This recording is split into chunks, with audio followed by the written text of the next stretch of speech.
In today's video, I'm going to teach you what to do when you see Continue to Editor while using Zapier AI automation. By the end, you'll know exactly how to take an AI-generated workflow from idea to a published working Zap. Start by logging in to your Zapier account at zapier.com. Once you're on the home page, look for the prompt that says, "What would you like to automate?" This is where you begin describing your workflow. Click into that field, then select the Copilot AI Beta input box.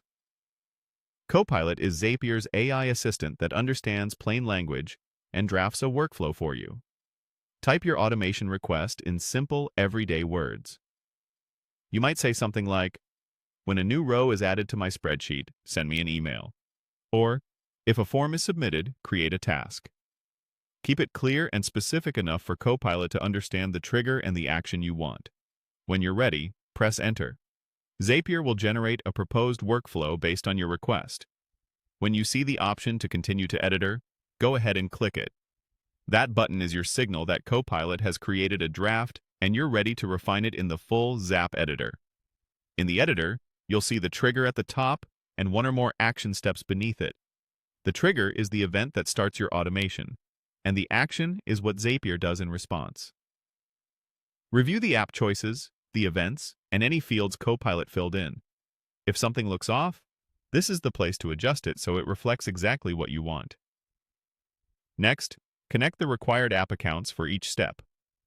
Click to connect and follow the secure sign-in prompts for the apps involved. Make sure you're connecting the correct accounts for your workspace so your data flows from the right place. After your accounts are connected, test the setup. Click Test Trigger to fetch a recent example from your Trigger app and confirm Zapier can see your data. Then click Test Step on the action to make sure Zapier can perform the task as expected with that sample. If the test results look good, you're almost there. Finally, click Publish to turn the Zap on. Publishing activates the automation so it runs automatically whenever your trigger happens.